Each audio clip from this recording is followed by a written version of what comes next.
Hey guys, Rob here with McDojoLife, and today's video comes to you all the way from Germany. It's not wrestling, it's not Sambo, it's not even Sistema, it's something else altogether. Let's watch it, then let's break it down.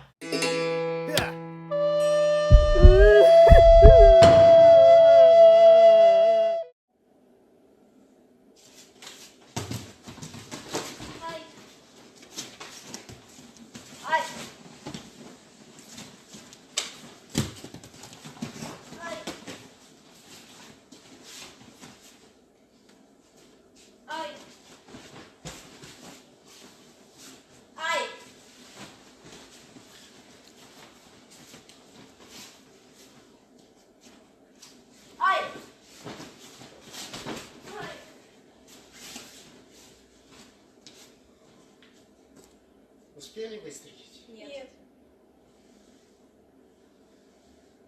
So when I originally posted this video, I think I posted it about a month or two back on our Instagram page, people gave me the hardest time about it. They were like, oh, why are you picking on this old man? It's good to see that he's moving and he's active. All of that is completely fine. I actually applaud the guy for being his age, from what seems to be maybe his 60s or 70s, or maybe a really rough 50, and still being active and moving around like he is. The dude's got stamina for days. It's awesome to see. What I don't like, on the other hand, is the fact that he is actually teaching this hot garbage. And yes, he is teaching it. That's not just him playing around with his daughters or nieces. Those are actual students of his, and he gives out certificates for this art. Now, the art that he has created, it is an art he created and wrote a whole book for, is called Bet Ta No. Now, I stumbled upon this on Instagram and I was just kind of fascinated because it's all dribble. Now, let's kind of slowly break down this video as we're watching it. So if you look, it starts off with both females being one in front and one behind, and what seems to be aiming a gun at him, one from the front, one from behind. One thing that a lot of people forget about in gun defense is the gun's going to go off. The person already has their finger on the trigger. Most likely a round is already chambered. So as soon as you start to initiate any type of self-defense, the gun's going to go off. And so it's kind of fascinating to me because with what he does, he just kind of chops the arms and the guns go flying. But then immediately after making the guns fall, he takes one of the assailants and tosses her right on top of the gun. Now, most gun self-defense, if you were to actually grab the firearm, you might actually jam the gun. And if the gun is jammed, it leaves one more step, having to re-rack and clear the chamber before going back to fire again. But he didn't do that. So that means when this lady fell down, she fell down on top of a gun that is ready to be fired again, leaving two guns on the ground and her right on top of one to be able to grab one to pick up and shoot him with.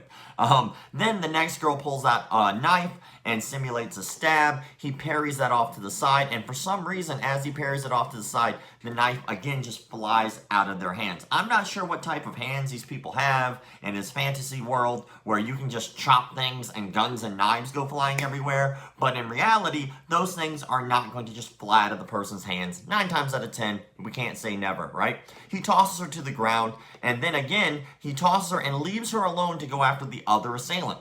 Don't forget, there is a knife and guns clearly on the ground that he has left there. So the other person seems to pull out a knife, and then she does the exact same thing, the same technique to a wrist lock to a takedown. Now, as they continue to fight, now for some reason they both decided to grab his right arm. Why anyone would ever do that, I don't know.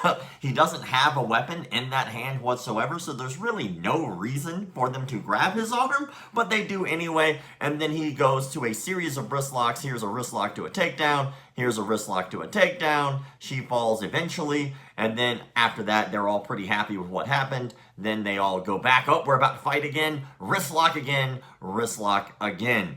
I mean, the main issue I really have with this kind of crap is the reality of all of it. Even though it is just a demonstration, it's just a fantasy.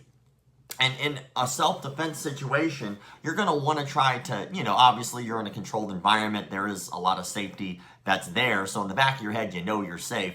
But with this kind of crap, none of what he did actually makes any sense. The only thing that even is a little viable, is the wrist lock that he did. That is something that's taught in a lot of martial arts styles, but how it's executed and the way that it's done is just asinine. It's not something that'll ever actually work for you. But his videos, this is actually one of the tamer videos. He has another video in which he hops on the floor from being frisked for some reason, hops on his hands, jumps up, and kicks pads with his feet.